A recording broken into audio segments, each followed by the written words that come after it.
Transit Connect episode number 10. In this episode I'm going to be carrying on with the turbo conversion.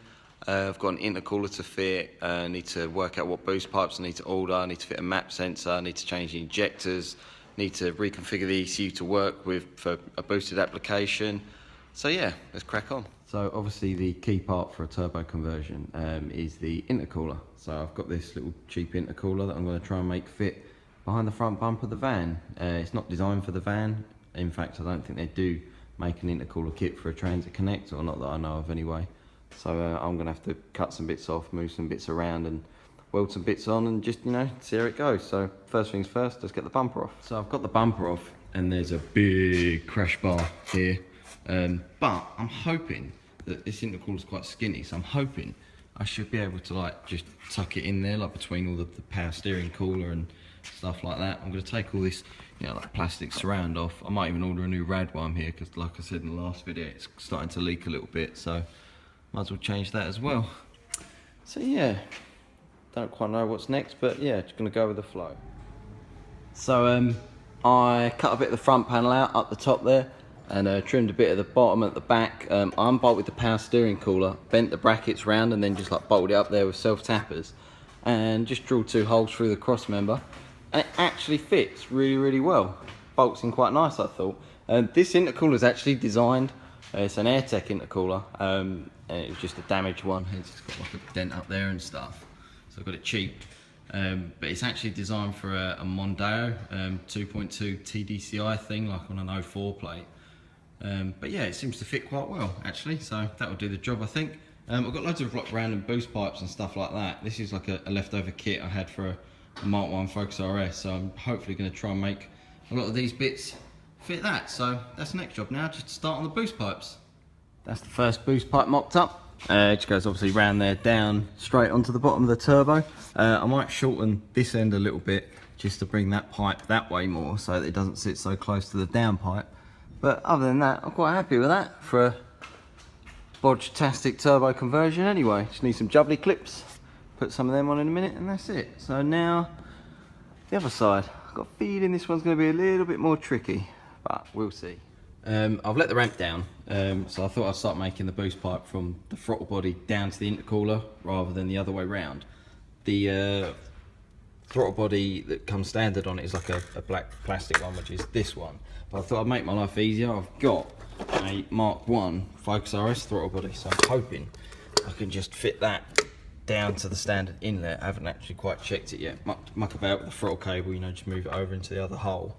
And then I've got a good starting point, so it's a bit easier to, make the boost pipe fit from there. And half these boost pipes with this kit are designed for a Mark 1 Focus RS anyway, so, it's going to make my life a lot easier. But I've noticed that the throttle position sensor plug is different, and little bits of bobs like that. So I'll have to block a few pipes off that I don't need anymore and stuff. Also, a little while ago I drilled a hole in the side for an inlet air temp sensor on a Focus RS that I had KMS on.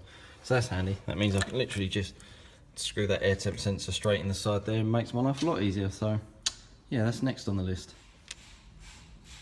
Okay, so I've run into the first of many hurdles, no doubt.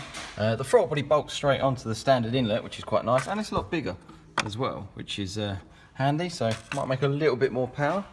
But obviously the throttle cable is completely different. The Transit, I put this Jubilee clip there by the way, just to take up some of the slack in the cable, because I think it's stretched because all the travel was at the bottom of the pedal and it was really annoying to drive, so I spaced it out with that proper bodge, but it worked. But this is completely the different throttle cable. The one on the van is completely different to obviously a Focus RS one.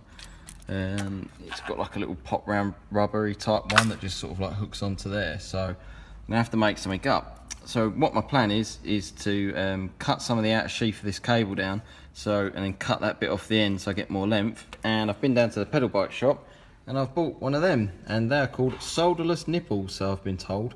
They go on the end of the cable, and basically the cable, you can see very well, nor can I show you that well, but the cable standard hooks into that little hole at the bottom there. It sort of wraps round and then into it. So all I'm going to do is hook it in the bracket, make it a bit longer. I've got plenty of slack I can work with around here anyway. Move the cable further down, wrap the cable around and put a solderless nipple on the end, and then hopefully that'll work. So that's the next job. So finished the throttle cable, as I said, cut down the outer sheath, pushed it back into the fitting, clipped that all in nicely, put the little nipple on the end, and now it all works as it should. So yeah, Focus RS throttle body conversion. Throttle body's all fitted on, and I cut and soldered the connector for the throttle position sensor because it was different to the Focus RS one. So I had a spare connector upstairs, so I just sort of soldered that on and heat shrinked it and wrapped some tape, made it look a bit nice. Although the whole engine bay looks messy as whatever at the moment. I've raided some more of the Focus RS Mark 1 intercooler kit from Airtech. It has this really nice little battery tray relocation. So the battery was here, I've taken all that out, and then I've gone enough to try and put a smaller battery up here, which then makes it easier for this boost pipe to go like that. And then down there, and it just make your life a little bit easier to get it all to fit the intercooler. Although I've just seen it hits the coil pack, so see, it's never easy, is it? Even the little bits as you're doing them, you think it's going to be nice and simple, but no, there's always something. But I'll crack on. So that's the battery relocated. The battery terminal looks absolutely shocking. I was going to try and change it for like one of them little bolt-on ones and just cut the wire down because it's all frayed and crap anyway, but no one had one. I thought I had one in stock and I haven't, and I've rung around the suppliers, and it's now Saturday at like 2:30, so no one's got one. So that will just have to do for now, but it works. Battery's all bolted down, obviously gone down to a smaller 063 battery, which gives me a lot more room down here. So now I can finally crack on with the boost pipes. So that's next, top boost hose. Right, so the boost pipes are done. Got the bottom one down there, comes off the bottom of the turbo, around the side there and into the intercooler. Obviously you need to put some Jubilee clips on it all.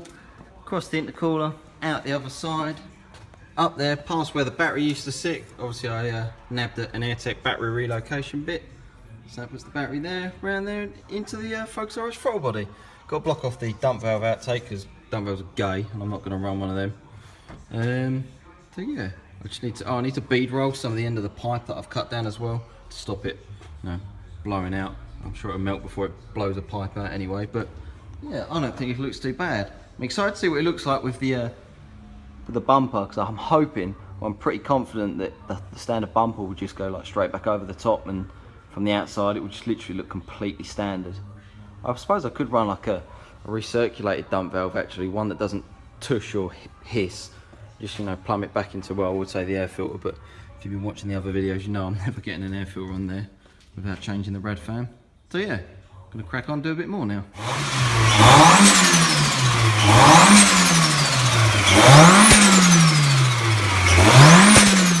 So the van is all back together, got all the bumper back on, number plate, grille, and it all fits really alright.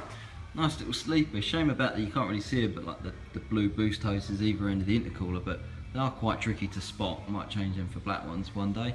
So it's all back together now. So next I'm going to change the injectors.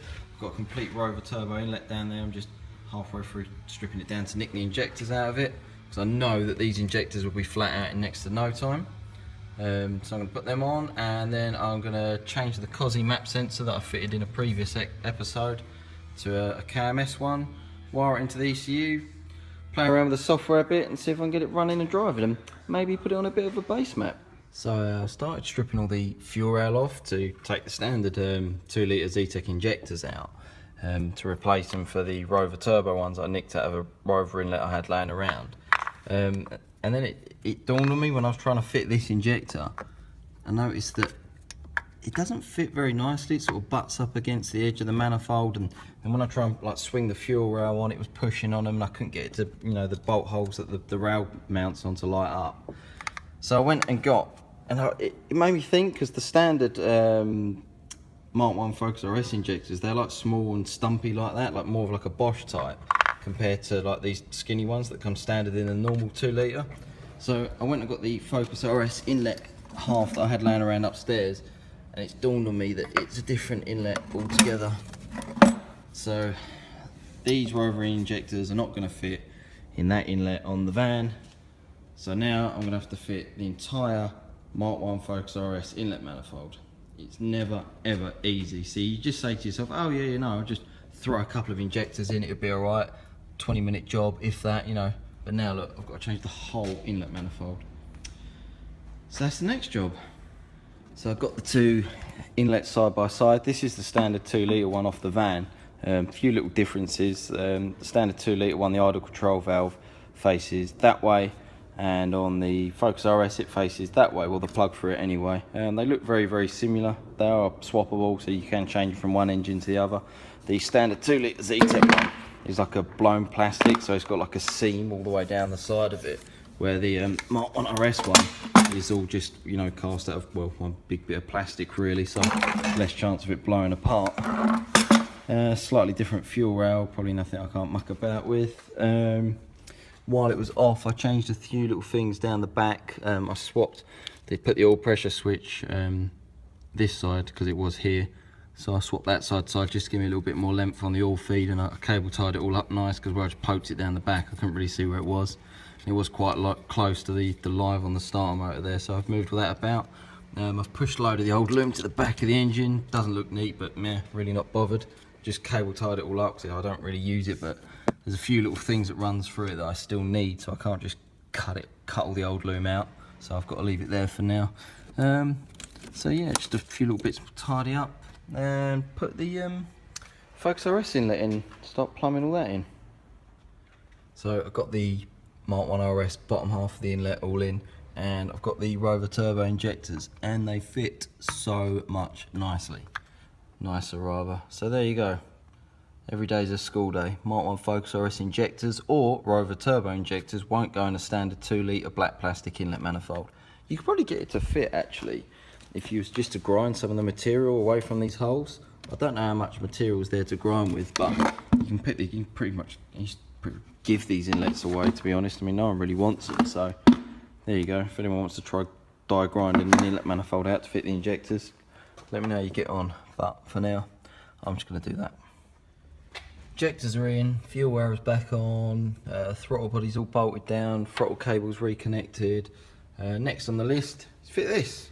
This is a KMS 400 kPa map sensor. You can buy these off the website. These are good for around, I think, like 38 psi, like positive boost. So yeah, should be fun, but I don't think I'm not going to need as much as that. I could really just get away with a smaller map sensor, to be fair, but this is just what I had laying around in my spares bin, so that's what I'm going to fit. Probably just mount it somewhere up here, same as the Cosworth one was. Just got to wire it up, plumb it all in, and yeah, just put it back together. I'm sort of shattered now. I've been here for freaking hours and hours. I'm losing the will to live slightly, but getting there. Map sensors mounted down the back of the engine bay, connected all the vac line up, plumbed all the boost hose back in, blocked off a few little unneeded breathers and stuff and little vac lines. All I've got to do now is I've connected the map sensor wire and loom up, run it through the hole in the bulkhead, which comes through here. Pulled all the ECU out. I'm just gonna have to cut that to length, crimp a pin on the end as per my previous video, plug it into map sensor, and then there's a live and there's an earth and a feed that need wiring up. So cracking on with that now. So the van is finished, map sensor's all done, it's all wired back in. Had to pull that a bit tight just so it doesn't catch on the throttle cable. Looks terrible, so I will reroute it at some point. I've uploaded a base map that I had for a Zetec turbo running a Mitsubishi Evo turbo, and that seems to be enough. Converted it over to run map now, so it's a map based map, and it actually don't run too bad considering. It's enough to get it driving anyway. All I'm going to do now is drive down to the other unit. Why isn't this following? Meh. Oh no.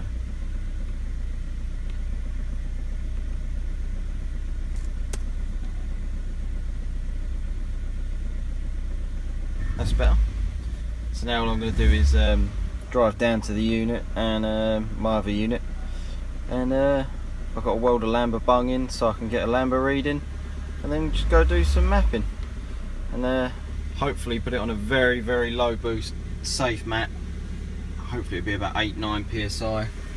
Just see how it goes. I'm looking forward to driving it actually, so yeah.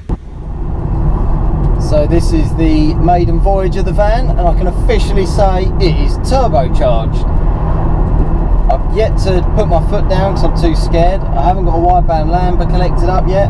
Going to do that now. Oh, I don't know if I can wait. I want to see what it sounds like. Alright. Keep your eyes peeled for debt.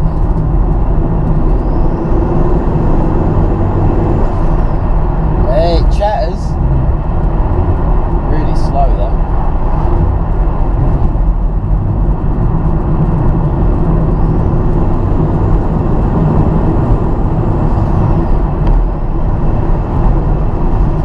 Doesn't that though?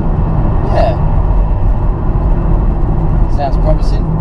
So I'm just going to go down to the unit now, drill a hole in the downpipe, weld the Lambda bug in, rope my mate into drive, and then put a bit of a base map on it and just see what it's running. Maybe tighten up the actuator a little bit, see how it goes.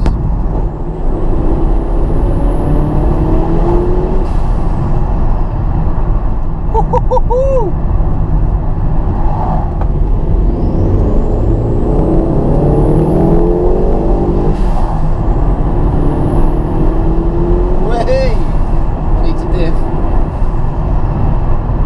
Goes alright, don't go too bad at all. Yeah, I'm impressed with that. So it's 10 o'clock at night. I've just got home in the van. I put it on a bit of a base map, very, very safe ignition, plenty of fuel, rich and retarded, and gave it a bit of welly up the road, and the clutch slips. So I kind of, well, you know, you kind of have to expect with, you know, making an engine produce more power that there's going to be something, the next weakest link in line is going to give up, and it turns out it was the clutch. So this is the end of episode number 10. I'm sure you can guess what's going to come in episode number 11 now. So until next time, yeah, see you later. Like, share, subscribe. Thank you.